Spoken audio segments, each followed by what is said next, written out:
여러분 안녕하십니까? 아침의 광장 박은정입니다. 국가 애도 기간이었던 지난 주말 술자리나 모임을 취소하고 집에서 조용히 시간을 보낸 분들 많이 계실 겁니다. 애도 기간 마지막 날에는 대구를 포함해서 서울과 전주, 춘천 등 전국 각지에서 희생자들을 추모하고 국가 책임을 묻는 촛불 집회가 열리기도 했는데요.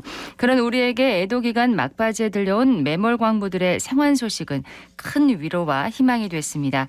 충격과 비탄에 빠졌던 일주일을 보내고 다시 새로운 한 주를 맞았습니다. 구조대의 필사적인 노력과 국민의 간절한 염원이 봉화의 기적을 만들었던 것처럼 안전하고 건강한 시스템을 만들려는 우리 모두의 노력이 지난날의 상처를 치유하고 더 나은 대한민국을 만들기를 바랍니다.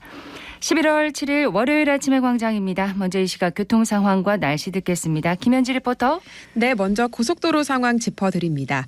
경부고속도로 서울 방향 칠곡물류 부근 148km 지점에서 칠곡분기점 부근 146km 지점 4차로와 갓길에서 졸음쉼터 설치 작업 중입니다. 이 구간 차량 이동량이 많기 때문에 작업 구간 잘 피해서 이동하셔야겠고요. 중앙고속도로 춘천 방향은 동명교부터 다부터널까지 정체고리가 깁니다. 다부터널 지나자마자 속력 회복하겠습니다. 이어서 시내도로 상황입니다. 구마로 동볼리네 거리에서 볼리네 거리 이후 장동네 거리까지 이어지는 구간 차들 가득 몰렸다 빠졌다를 반복합니다. 화랑로는 망우당고가 차도에서 효목네 거리 방향 전차로 힘들고요. 반야월로는 반야월 삼거리에서 유라교 방향 신호주기에 따라 밀림과 풀림 반복합니다.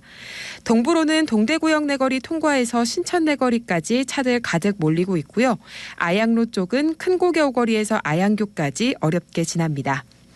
끝으로 날씨입니다. 오늘은 겨울이 시작된다는 절기 입동입니다.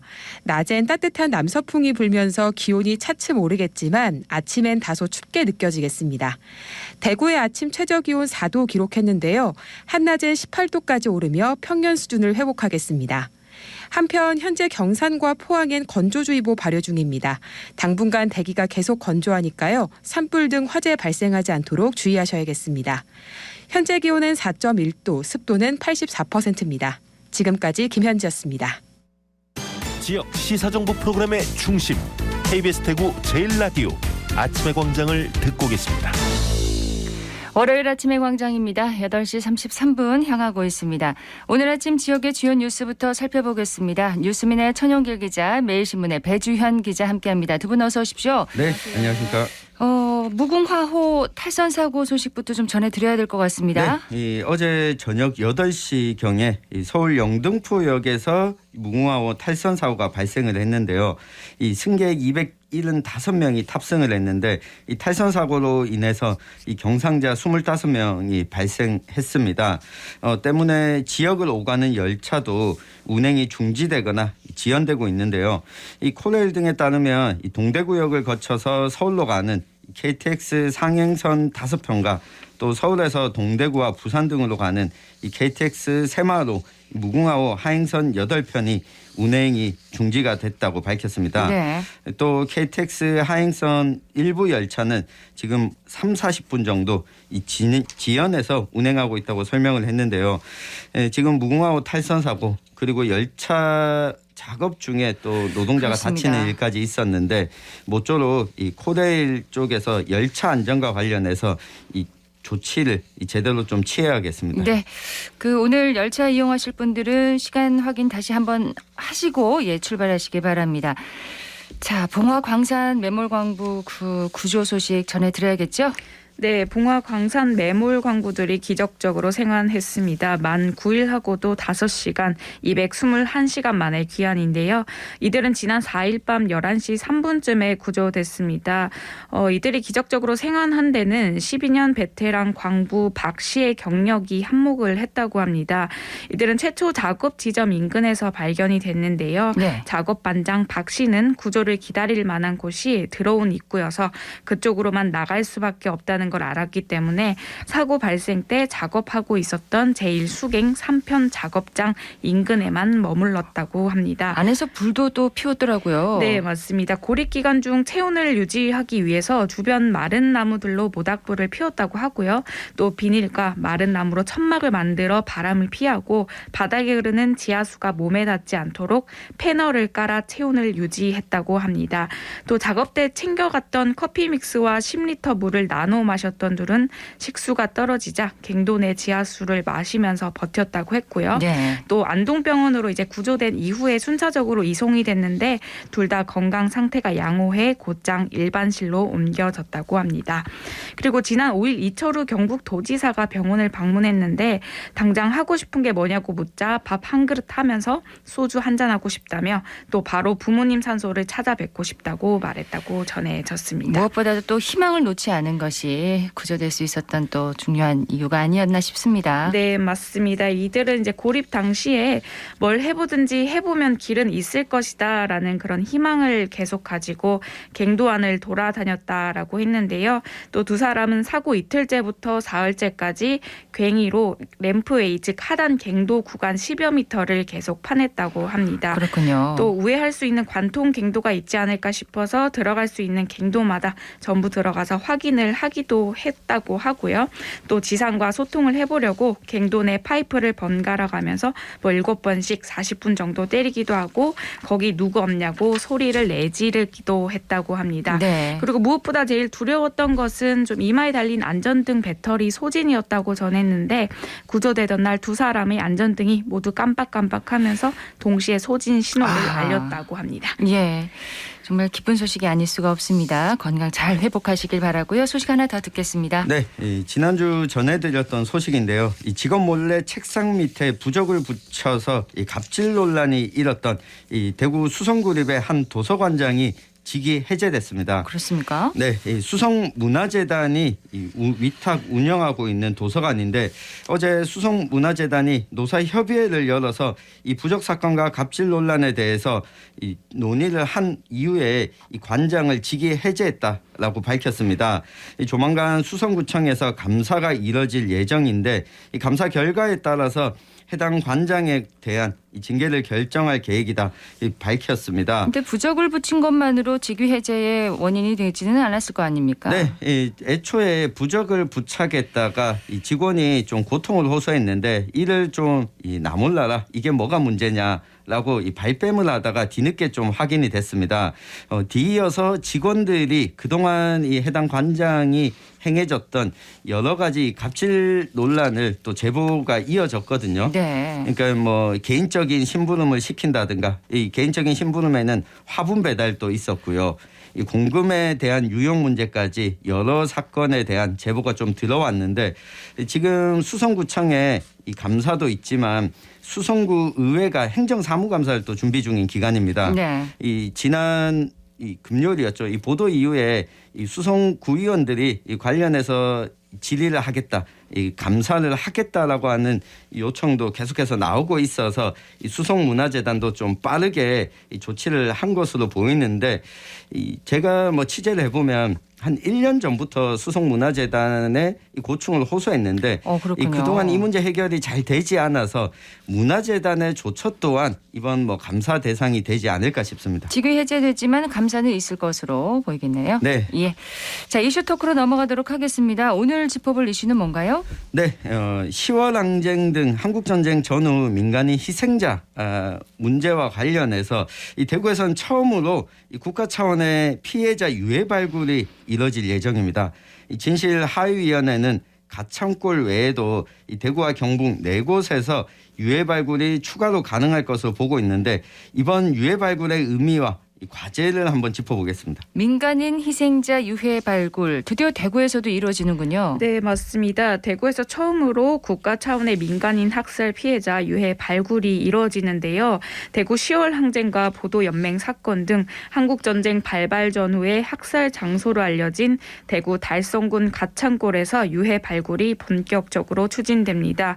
진실 화해를 위한 과거사 정리위원회는 지난 2일 조달청 나라장터를 통해서 2022년 민간인 희생자 유해 발굴 용역에 참가할 업체를 모집하기도 했고요.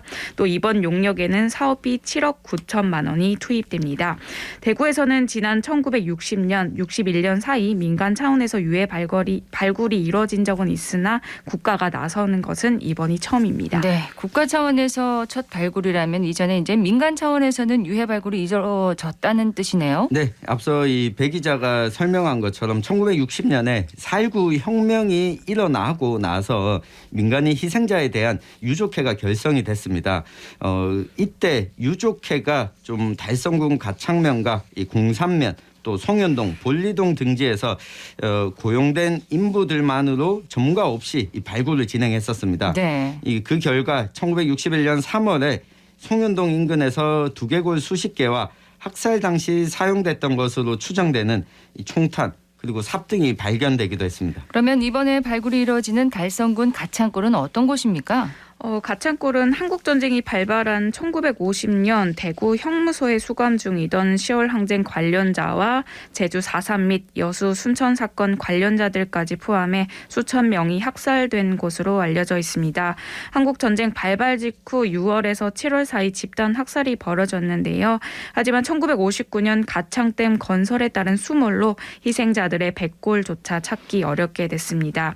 이번 국가 차원의 발굴 예정지는 가창면 용계리 이런 150제곱미터 상당의 부지로 이곳은 가창댐 바로 아래에 있는 빈 밭이라고 하는데 네. 해당 부지는 현재 대구시 소유이고요. 또 한때 밭농사가 이루어졌지만 지금은 휴유지여서 유해 발굴 착수가 바로 가능하다고 합니다. 이 가창골 외에 지역에 유해 발굴이 또 가능한 곳이 또 있다면서요? 네, 10월 항쟁 유족회와 또 진실하위위원회의 실태 조사를 보면 이 대구 경북에서 유해 발굴이 가능한 이 발굴 가능 4곳이 있고 이 잠재적 발굴 가능한 지역도 4곳이 있습니다.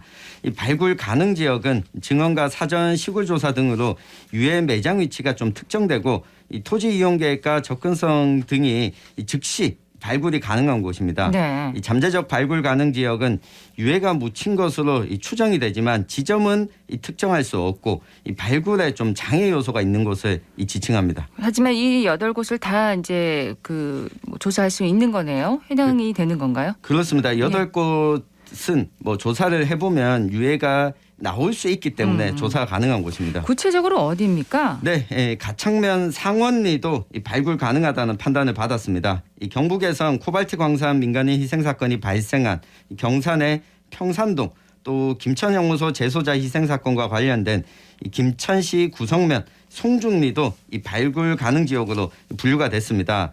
이 잠재적 발굴 가능 지역은 달성군 가창면 삼산리 또 경주 내남면 이조리 이 영천시 인고면 선원리, 울진군 울진읍 고성리 등 모두 4곳이고요. 최근 용역에 들어간 이 가창면 용계리보다 유족들은 상원리에 유해 매장 가능성이 더 클 것으로 보고 있습니다. 이 상원리 일대는 달성광산 화약창고터 바로 옆과 이 광산 아래 등 구체적으로 지점을 특정할 수 있고 이 평지다 보니까 유해 보존 상태가 좀 양호할 것으로 판단하는 곳입니다. 네. 또 당시 목격자 등으로부터 미군용 트럭과 이 트럭이 사람을 싣고 와서 군인들이 양옆에 두고 폭탄을 터뜨린 이후에 흙을 덮었다. 이런 증언도 나온 곳이기도 합니다. 가능성이 큰 곳을 먼저 이제 발굴해야 하는 거 아닌가요? 네, 그렇긴 한데 이 상원리 일대가 사유지다 보니까 토지 소유자의 허가를 또 받아야 되고 이번 용역에서는 이 허가받는 과정이 길다 보니까 네. 일단 제외가 됐습니다. 이 대구시와 진실하위위원회가 토지 소유자들을 조심스럽게 설득하고는 있는데 이게 또 재산권과 관련된 사안이다 보니까 여기서 유해가 나왔다. 네. 이렇게 되면 재산권 행사에 제한이 있다 보니까 좀 쉽지 않은 상황입니다. 사유지여서 좀 접근하기가 쉽지 않군요. 네.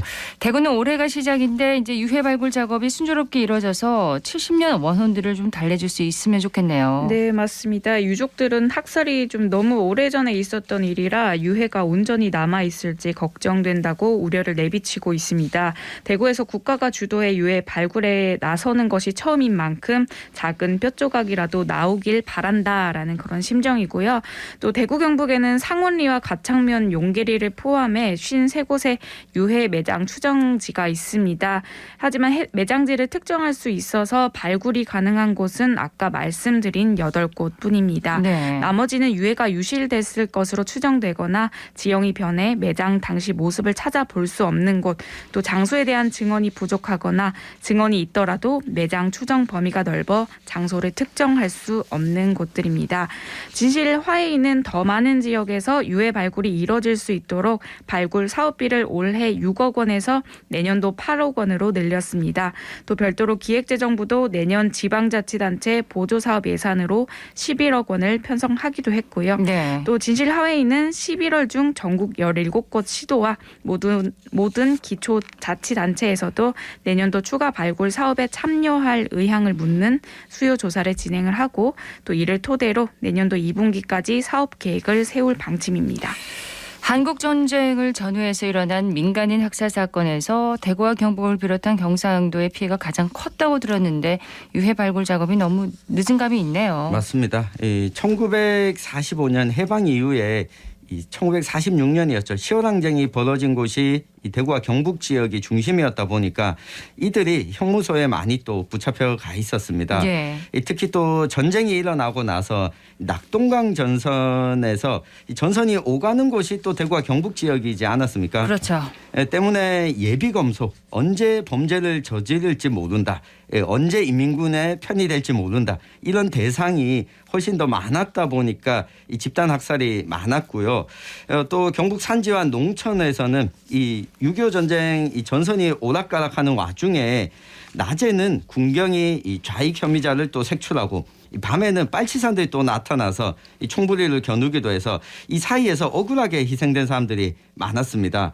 또 빨치산으로 위장한 군경의 함정수사에 속아서 이 죽임을 당하기도 했거든요. 네. 이 제4대 국회가 기록한 보고서를 보면 문경과 이 구미, 청송, 봉화를 제외한 이 대구 경북 19개의 군에서 이 군경에 의해 피살된 민간인이 모두 5천여 명으로 집계가 됐습니다. 이 실제 희생자는 이보다 더 많을 것으로 연구자들은 추정하고 있습니다. 사건의 진상 규명과 함께 희생자들의 명예 회복이 빨리 좀 이루어질 수 있도록 정부와 지자체가 좀 더 힘을 좀 써줬으면 좋겠네요. 네, 맞습니다. 국가 폭력으로 아픈 기억을 가진 유족들도 이제 나이가 좀 있기 때문에 이들에게 남은 시간은 별로 없습니다. 또 증언을 해줄 주변 사람들도 찾기 힘듭니다. 또 실제 저희가 취재를 하는 과정에서 인터뷰 약속을 잡아둔 상황에서도 돌아가신 유족들도 있었거든요. 그렇군요. 네, 그래서 이와 더불어 이들은 또 여전히 연좌제와 피해에 대한 두려움 때문에 아직까지도 10월 항쟁이나 보도연맹 피해 가족 이벤트도 나서지 않은 분들도 많았습니다. 대구 10월 항쟁과 민간인 학살의 역사는 아직 우리에게 오지 않은 과거입니다. 민간인 학살에 대해서 우리 지역에 형성되어 있는 침묵의 칼을 깨는 등 지금이라도 나서지 않는다면 항쟁과 학살은 영영 잃어버린 역사가 될 것입니다. 예. 네, 이게 발굴도 그렇고 대구시의 관심이 필수적인데 그렇지 않은 것 같아서 좀 안타깝습니다.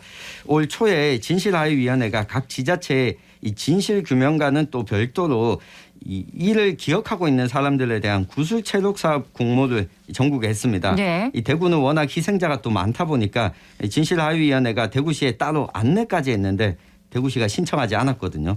업무량이 많다는 건데 이게 연구기관의 용역을 조사하는 사업인데 오히려 경북 경산시가 이 사업에 신청을 했습니다. 네. 그래서 경산과 청도뿐만 아니라 이 대구의 일부 희생자 또는 목격자에 대한 이 구술체력 사업도 진행을 했는데요.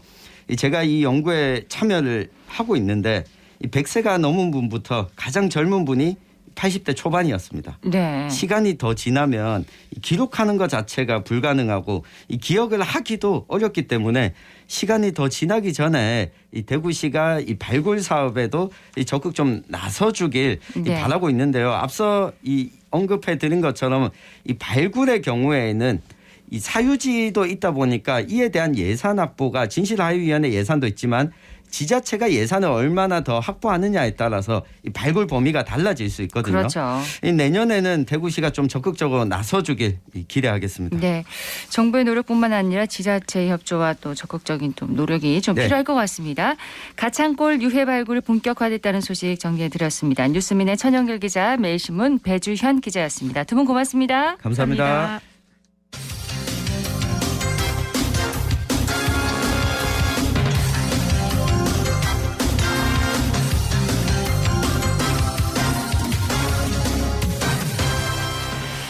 여덟 시 49분, 이제 50분을 향하고 있습니다. 인생 전환기에 있는 지역의 청년들이 보다 나은 삶을 준비할 수 있도록 청년의 다양한 경험과 정보를 나누는 시간입니다. 청년 리포트, 오늘은 국무조정실 청년정책조정위원회 추현호 위원과 함께합니다. 어서 오십시오. 네, 안녕하세요. 대구시 청년정책조정위원회에서 국무조정실 청년정책조정위원이 되셨어요. 네. 어떤 변화인가요? 기존에 이제 대구 지역의 어떤 청년 정책에 대한 부분만을 주로 다루는 일을 했었다면은 이제는 대한민국 전체의 청년 정책에 대한 부분을 17개 부처 장관님들과 또 우리 지역 전문가들과 함께하는 그런 중앙정부 차원의 청년 정책에 관련된 일을 하는 것입니다. 승진하신 건가요? 승진이라기보다는 뭐 아무튼 그런 일을 하는 겁니다. 어깨가 더 무거우실 것 같은데 네, 좀 맞습니다. 각오를 간단하게 말씀해 주시죠. 네, 지역의 목소리를 잘 전달 드릴 수 있도록 현장에서 최선을 다하겠습니다. 네, 오늘은 어떤 얘기를 해볼까요? 네, 얼마 전 청년 상담소에서 예술을 전공하고 있는 대학생 청년이 취업이 어렵다고 상담 요청을 해왔습니다. 순수 예술, 그중에서도 서양 미술 회화를 전공하고 있는 그 학생은 취업이 되지 않아서 결국 창업을 알아보고 있었는데 네. 예술을 전공한 우리 청년들이 스타트업을 고려할 때 생각해 볼 만한 팁 말씀드리려고 합니다. 예술 전공이라면 어떤 전공의 학생들이 주로 창업을 많이 고민하나요? 네, 크게 대학의 학과 기준으로 보면 예술 전공이 순수 예술 파트와 또 응용 예술 파트가 있는데요. 뭐 미술, 음악, 뭐 연극, 영화, 공연 예술, 영상학과 뭐 이런 것들이 있습니다. 요즘에는 사진학과나 게임학과, 만화 애니메이션학과 등도 예술대학에 포함되기도 하는데요. 네. 사실 예술대학 산하의 모든 학과 학생들이 창업 고민을 함께하고 있습니다. 고민이 물론 조금씩 다르겠죠, 전공에 따라서. 근데 예술 전공 청년들 주로 어떤 고민들을 많이 할까요? 우선 예술을 전공하는 학생들은 자신의 전공이 좋아서 선택하는 경우가 현장에 많았습니다. 그렇죠. 누군가가 시켜서 하기보다는 자신이 정말 창작 활동이 좋아가지고 학과를 선택하고 대학에 들어온 경우가 많았는데 이제 막상 졸업을 앞두고 있다 보니까 좋아하는 학과를 졸업하고 난 다음에 돈을 벌고 또 생계를 유지하는 게 결코 만만한 것이 아니다. 이런 생각들을 많이 하게 되는 것 같아요. 각 분야마다 다양한 공모전이나 대회에서 입상을 하고 또 그런 경우에는 그림이 갤러리에서 판매가 되거나 공연장에 서서 공연비와 연주비를 받는 경우도 있지만 그렇지 못한 경우가 대다수입니다. 그리고 최소한의 생계마저 확보가 안 되다 보니까 고민이 많은 것이 현실인데요. 특히 청년들 중에서도 신진 예술가들의 경우에는 자신의 작품을 선보일 기회조차 갖지 못하는 경우가 있다 보니까 경험의 빈익빈, 부익부 현상이 심화되는 경향성도 짙었습니다. 경험도 빈익빈 부익부가 있군요. 네. 주목할 만한 단어인데요. 네, 맞습니다. 이미 결과를 내고 있는 그런 예술가들은 경험을 가지고 있기 때문에 더 많은 경험을 역설적으로 더 가지게 되는 현상입니다. 정작 경험을 가져야 하고 프로젝트를 통해서 실력을 발휘하고 또 실력을 키워야 하는 신진 예술가들이 설 자리 자체가 없는 것이 큰 문제이기도 하고요. 그러네요. 그러다 보니까 취업이나 예술 활동만으로는 부족함을 느껴서 어떻게 하면 전공을 살려서 창업을 해볼 수 있나 하는 고민이 깊어지게 되는 상황입니다. 자, 그렇다면은 예술 전공을 한 청년들을 위한 어떤 특화된 창업 지원 정책도 있습니까? 네, 맞습니다. 요즘 콘텐츠 융합 분야의 관련 산업이 워낙 트렌드이다 보니까 이 분야에 대한 지원과 활성화 정책이 점차 활발하게 펼쳐지고 있는 상황입니다. 하지만 대다수의 지원 정책은 특히 창업 경우에는요, 연초에 몰려 있다 보니까 내년도 지원 사업을 미리 준비하는 것이 지금 필요한 단계이고요. 네. 특히 예술 분야 초기 기업을 위한 사업 기반 구축에 필요한 인큐베이팅 지원 사업은 눈여겨볼 만한데요. 한국콘텐츠진흥원과 문화체육관광부 산하의 예술경연 지원센터들에서 3년 이내 초기 창업기업 혹은 예비 창업기업을 위한 다양한 인큐베이팅 지원 사업을 실시하고 있습니다.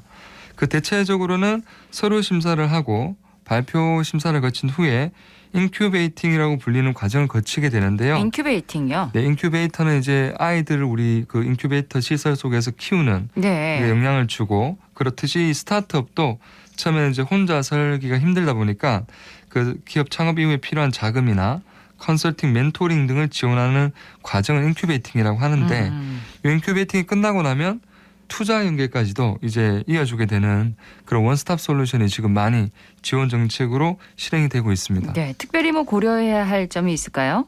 우선은 비즈니스 현장에서 제가 계속해서 강조드리고 있는 것이 지속 가능성입니다. 그렇죠. 특히 예술 경영이라는 주제로 지역의 여러 대학에서 제가 강연을 하는 기회가 있는데 이 강연에서도 가장 중요하게 전달하는 메시지가 비즈니스는 자신이 좋아하는 것을 넘어서서 고객이 필요하고 좋아하는 것을 제공하는 것이라는 점을 명확히 공유를 드립니다. 그래야 계속 찾겠죠, 소비자들이? 네, 맞습니다. 물론 예술가의 정체성과 아이덴티티가 중요하고 그것이 대중과의 그런 공감대를 일으키면 정말 금상첨화일 텐데 대중들의 공감대를 형성하는 디자인과 소통 가능한 형태의 제품과 서비스에 자신의 전공인 예술, 특히 미술, 음악, 연극, 영상 등을 어떻게 접목하면 좋을지 미리부터 진지하게 고민해 볼 것을 권해드리고 싶습니다. 네, 예술 전공의 청년들이 창업 계획을 세울 때도 지속 가능성을 가장 좀 염두에 두라는 그런 조언을 해주셨는데 마지막으로 이제 준비하고 있는 청년들에게 좀 도움 말씀 주신다면요. 네, 청년 예술 전공자분들을 이렇게 만나다 보면 가끔 본인은 예술하는 사람인데 굳이 사업계획서 쓰는 법 알아야 돼요. 발표하는 법 등을 알 필요가 있나요? 라고 이렇게 대묻는 청년들이 있으세요. 네. 그 사실 사업계획서 발표하는 법을 미리 배워두면 창업활동뿐만 아니라 전반적인 사회활동과 본인의 예술활동 브랜딩에도 아주 큰 도움이 되기 때문에 이런 부분들은 전공을 불문하고 적극적으로 배움의 의지를 가지고 미리 학교에서부터 연습을 하고 실전에 임하는 자세로 여러 경험을 가져보면 좋겠다는 말씀 꼭 드리고 싶습니다. 네, 어떤 분야든 기본이군요. 네, 맞습니다. 국무조정실 청년정책조정위원회 추현호 위원이었습니다. 고맙습니다. 네, 고맙습니다. 오늘 대구 경북 지역 가끔 구름 많은 가운데 일교차가 크게 벌어지겠습니다. 오늘 아침 기온 영하 2도에서 영상 6도로 시작했고요. 낮 기온은 15도에서 19도로 예상됩니다. 미세먼지 농도는 보통 수준 보이겠고요. 포항과 경산에는 건조주의보가 내려져 있습니다. 산불 등 각종 화재 예방에 계속해서 주의하셔야겠습니다. 11월 7일 월요일 아침의 광장 오늘 순서 여기까지입니다. 박은정이었습니다. 고맙습니다.